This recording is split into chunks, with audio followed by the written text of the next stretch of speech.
Citire din Sfânta Evanghelie de la Marcu.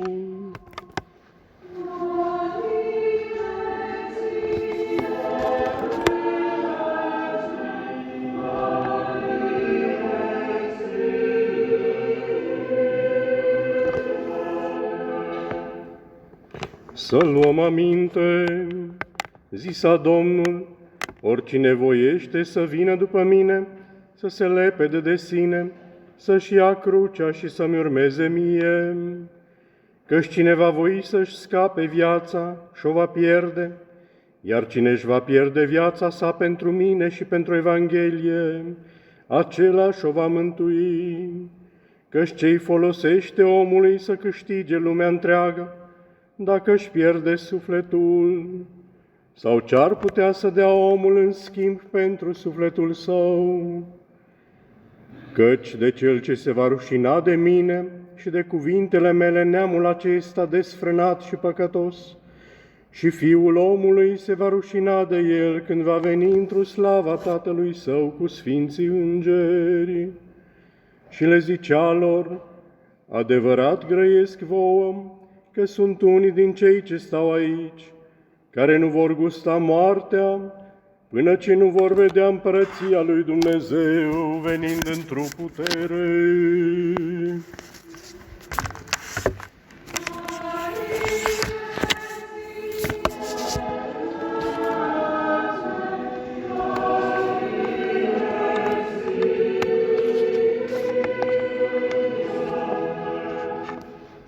În numele Tatălui și al Fiului și al Sfântului Spirit.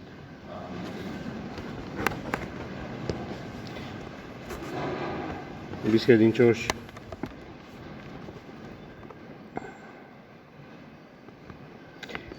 să luăm oare potrivirea de care pomeneam la început, potrivirea acestei Duminici a Crucii cu sărbătoarea Sfântului Iosif, patronul Bisericii Catolice și al Eparhiei noastre de Cluj, Gherla, doar ca pe o coincidență? Alegând una sau alta, noi am citit doar câte o lectură, atât din Apostol cât și din Evanghelie, însă sunt propuse câte două, una pentru a Duminicii și una pentru a sărbătorii. Deci, alegând una sau alta pentru a face împreună un popas de reflexie și de rugăciune, căci ce legătură alta decât calendaristică poate exista între crucea lui Hristos, crucea noastră și Sfântul Iosif? Și am fi tentați ca asemenea potriveli, asemenea coincidențe, să le lichidăm cu mare ușurință. Talentul Domnului, de care ne face parte necontenit și nouă, este acela de a scoate la iveală lucrarea, intenția, voința Domnului și din cele care aparent nu o scot în relief. Biserica ne propune astăzi Evanghelia invitației făcută de Iisus celui care, dacă vrea, să-L urmeze, să-și ia crucea, să renunțe la sine.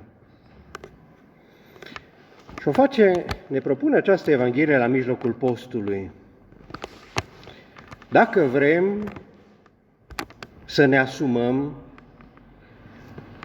să-L luăm din nou astăzi, să luăm pe Iisus în viața noastră, nu doar crucea Lui. Câte neajunsuri, câte rătăciri sunt atunci când vedem crucea omițându-L pe Hristos de pe ea, sau când îl preferăm pe Hristos împuținat de crucea sa. Deci chemați să-L asumăm pe Iisus astăzi, din nou, în viața noastră, pe drumul nostru, pe crucea noastră pe care se află deja Hristos, și Hristos căruia nu putem să-i lipsim noi. Asta este invitația. Respectă libertatea fiecăruia de a voi sau de a nu voi să-L urmeze, dar este dorința Lui de a nu fi fără noi. Asta înseamnă când? De câte ori? Duminica, în speță în Duminica Crucii, cu precădere în timpul postului mare care ne sensibilizează la apropierea de cruce. Zi de zi, așa cum zi de zi, spune în ultimul verset al Evangheliei lui Matei, în fiecare zi sunt cu voi până la sfârșitul veacurilor. Deci e vorba de o potrivire a pasului și a crucii noastre cu pasul și cu crucea Domnului, zi după zi. Cu pasul Domnului, adică al unuia care nu poate să nu sufere atunci când noi suferim. Am ascultat epistola către evrei.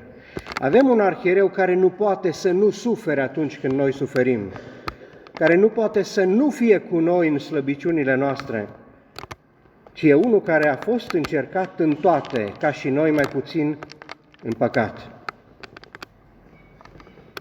Și adaugă autorul epistolei către evrei îndemnul, deci, să ne apropiem astăzi, acum, la tronul Harului, să cerem și să primim îndurare, ca să găsim ajutorul Harului la timpul potrivit, care acum este timpul potrivit. În speță, apropiindu-l și pe Sfântul Iosif de acest tablou al asumării Domnului în viața noastră, cu cruce cu tot, ni se cere să acceptăm lucrarea lui Dumnezeu în viața noastră și deopotrivă să acceptăm lucrarea cu timpii și modalitățile sale a lucrării lui Dumnezeu în viața celui de lângă mine.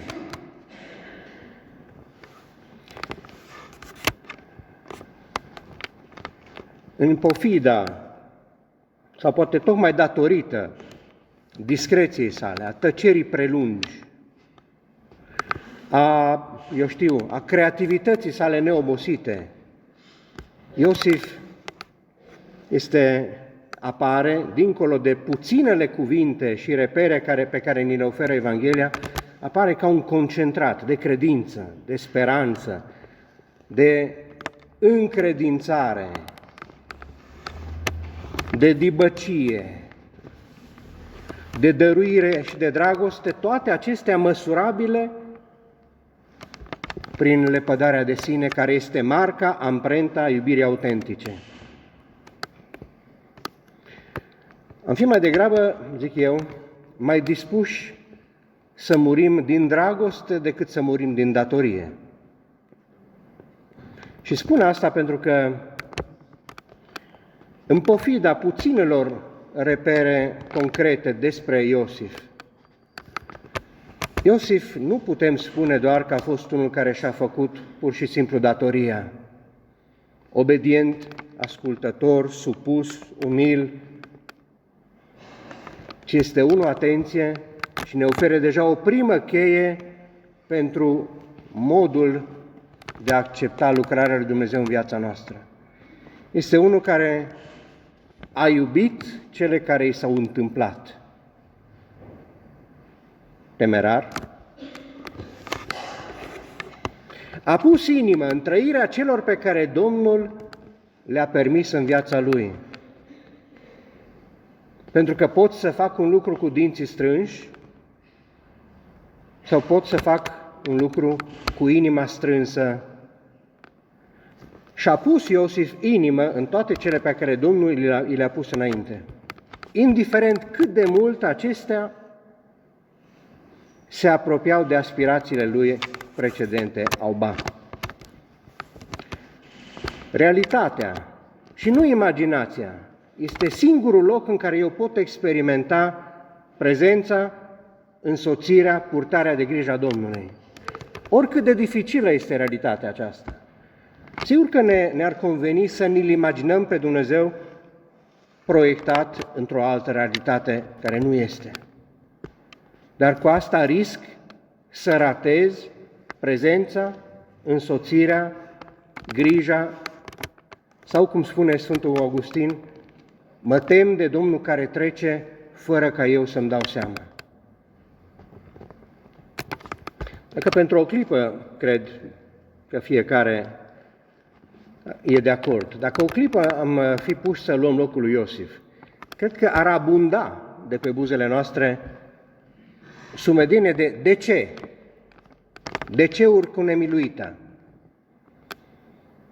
Pe buzele lui Iosif nu. Nu fiindcă n-ar fi traversat și inima lui aceste de-ceuri, ci pentru că e mult mai important să faci, întâi în inimă și apoi prelungind inima cu mâinile, să faci ce așteaptă Domnul decât să te întrebi de ce. Motivul pentru care îmi cere Domnul asta. Lăsând la o parte puținele, repere pe care le avem despre el, cred că atitudinea lui, sigur că fiecare mai poate adăuga altele, dar cu timpul colțos alături de noi, cred că putem concentra atitudinea aceasta în câteva nuanțe. Aceea de a primi, aceea de a păzi și de aceea de a face să crească. Ce să primească? Ce să păzească? Ce să facă să crească? Sau mai corect, pe cine? Sfânta Fecioară Maria acceptă și primește lucrarea lui Dumnezeu în ea, în viața ei, consimțind să asume în puținătatea ei, fac o paranteză, traducerile noastre, atunci când reproduc imnul, cântul Mariei, Magnificat, zic, a privit la smerenia sau la umilința servitoarei sale. Cuvântul tradus ad literam din greacă ar fi a privit la micimea puțină, la puținătatea servitoarei sale. Deci a primit, a asumat, a făcut loc lucrării lui Dumnezeu în puținătatea sa, a făcut locul lui Dumnezeu și asta deja e un lucru greu. Și fiecare putem da mărturie cât de mult ne temem să cedem câte un centimetru, câte un minut din viața, din controlul vieții noastre Domnului. Nu e simplu să accepți ca Dumnezeu să servească de tine. Să primim ca Dumnezeu să fie Cel care ne fecundează viața.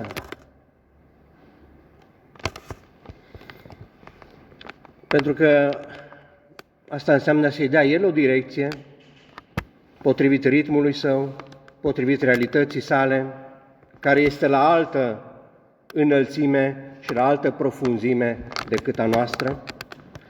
A spune da lucrării lui Dumnezeu zi după zi e greu. Vreau să spun, a spune da nu cu buzele, a spune da cu inima lui Dumnezeu. Pentru că asta înseamnă să-i lași lui volanul, să-i lași lui controlul, să-i lași lui conducerea vieții. Și a putea face lucrul ăsta nu-i lucru de nimica. Dar există un lucru, poate și mai rar, pe care nu mulți știu să-l facă chiar și în biserică. Dacă pe de-o parte e greu să acceptăm lucrarea lui Dumnezeu în noi, zi după zi, poate și mai greu ne este să acceptăm lucrarea lui Dumnezeu în cel de lângă noi. Acele dăți în care Dumnezeu face să răsară frumusețea sa în cel de lângă mine și nu în mine. Și în loc să mă bucur, în loc să apreciez, în loc să laud, în loc să admir, în loc să mulțumesc pentru frumusețea lui Dumnezeu arătată în celălalt, încerc să o împroșc, să o împuținez, să o ciuntesc. Sunt acele dăți în care nu sunt eu centrul. Și ar trebui să slujesc, nici mai mult, nici mai puțin, lucrarea lui Dumnezeu de a scoate la iveală din celălalt frumusețea. De a colabora cu Dumnezeu ca El, nu eu, ca El să lucreze în celălalt. Să ajut pe cineva să-și arate frumusețea, în ciuda mizeriei. Să ajut pe cineva să-și descopere înzestrarea, calitățile. Este o artă aceasta neomologată, dar nu anonimă, este arta lui Dumnezeu și o face zilnic cu noi când ne lăsăm. Scoate la iveală temiri de unde și temiri pe ce căi neortodoxe, frumusețea, tăria. Și mă gândeam la Sfântul Iosif, și iertați termenul, miezul calitativ al rolului de tată pe care îl primește de la Dumnezeu Iosif, constă în găsirea, la el și la toți tații ar trebui să fie, găsirea unui echilibru între două extreme, ambele aproape patologice, am spune. Aceea de a sta, de a sufla în ceafă, cu o prezență sufocantă alături de fiu, și aceea de a mă distanța până la a deveni nerelevant pentru fiul meu. Și în schimb trebuie să ne însușim de la Dumnezeu această artă de a sta cu un pas îndărăt, aparent, dar a rămâne mereu alături de fiu. Prezent, dătător de încredere, disponibil. Este chemat Iosif să intre nici mai mult, nici mai puțin decât în ritmul lucrării lui Dumnezeu. Și atunci, ce îi se cere concret lui Iosif? Că e frumos să găsim cuvinte care nu apar în Evanghelie. De ce ezită Iosif când află cele pe care le află, că Maria, soția lui, era însărcinată? Frica de măreție. Atenție, nu măreția omenească, ci cea la care mă cheamă Dumnezeu atunci când îmi încredințează ceva. Pentru că materialul este al Domnului, lucrarea este a Domnului și pe mine mă cheamă să semnez împreună cu El. Moise, de pildă, a încercat în repetate rânduri să spună că nu-i potrivit să fie el cel chemat și că e mai bine să fie lăsat în pace. La fel, Avram a ezitat, Ieremia. Frica, am zice-o noi, ca să sune mai bine, de propria nevrednicie, de a nu fi la înălțimea așteptării Domnului și atunci abdicăm înainte de a începe. Atâta numai că măreția aceasta nu vine din calitatea mea, ci din acceptarea Domnului. Asta mă face mare. Spunea Sfântul Augustin, Dumnezeu nu mă iubește pentru că sunt atrăgător, vrednic de a fi iubit, amabil, ci iubindu-mă Dumnezeu mă face vrednic de iubire. Lui Iosif îi se cere să ia cu sine. Ia cu tine pruncul și pe mama lui.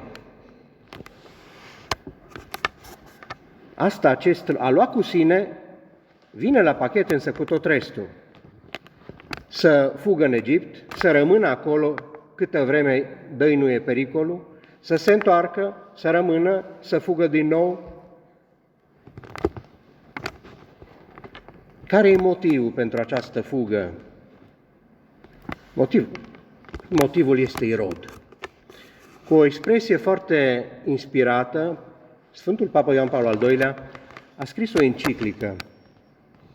Noi o cunoaștem deopște pe cealaltă, Redemptoris Mater, mama răscumpărătorului, a Mântuitorului.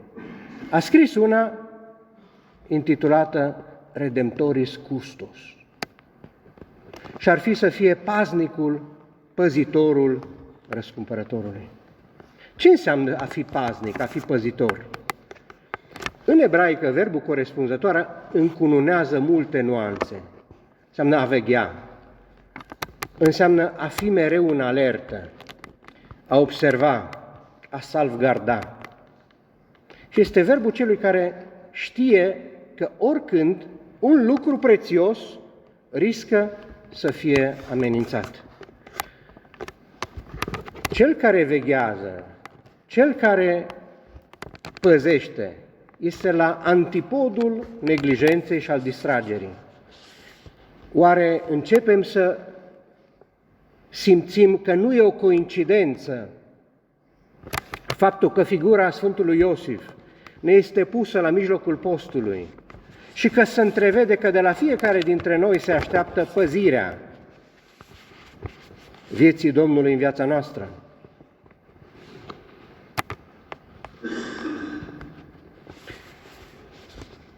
Știți, când păzim un lucru? Când suntem conștienți de valoarea lui? Pe de-o parte de ajuns asta? De ce păzește Iosif viața lui Isus? Pentru că știe cine este Isus și știe cine este Irod. Și sunt cele două elemente care astăzi sunt așa de absente. Conștiința valorii și conștiința pericolului.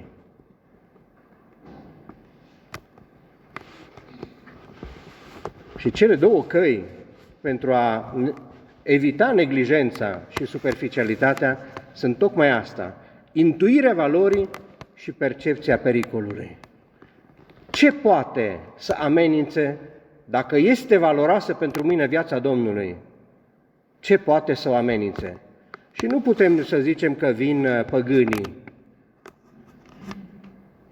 Fiecare dintre noi avem un răspuns pe care, dacă suntem sinceri, am avea datoria să-l exprimăm. Și aș vrea să fac o paranteză aparent rătăcită,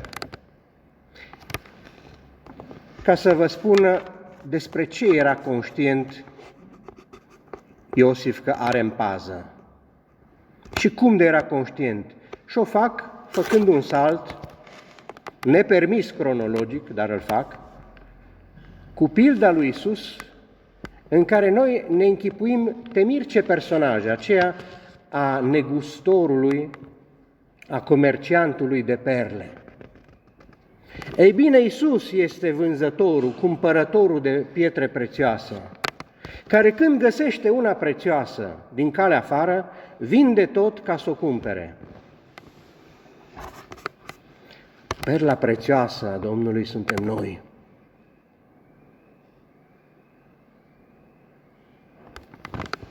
Și de fapt s-a dat Domnul întregime, tot ce era El, pentru a ne cumpăra, pentru a ne răscumpăra, pentru că știe cât suntem de prețioși, pentru că știe că merită această cheltuială. Și Hristos, plin de bucurie, vinde tot pentru a mă răscumpăra pe mine, pe fiecare, la preț scump, la preț nu de fleacuri, nu de mărunțișuri, ci la preț de sânge. De unde naște neglijența noastră față de lucrurile prețioase, față de viața Domnului? O lucrare a ispititorului, o minciună a părintelui minciunii, este banalizarea care merge la braț cu absolutizarea. Banalizarea lucrurilor importante și absolutizarea lucrurilor secundare. O obsesie pentru detalii și o pierdere din vederea esențialului a celor care într-adevăr contează.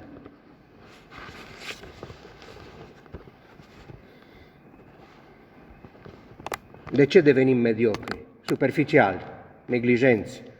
În loc să păzim, neglijăm. Ce se păzește?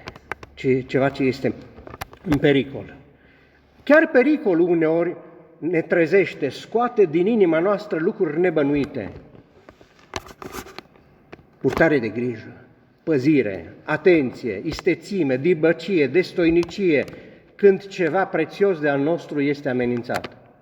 Și fără să o știe, Irod îl face pe Iosif să fie un tată pe de-a întregul. Pentru că amenință ce are mai de preț, nu al său, ci al lui Dumnezeu, dat în grija sa pentru Iosif.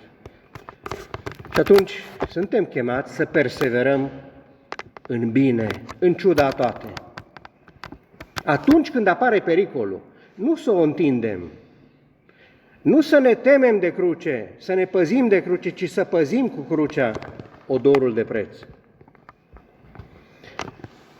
E prea frumos, ne spune Domnul astăzi, prin figura lui Iosif, e prea frumos să vezi persoanele care prin tine pot descoperi lumina.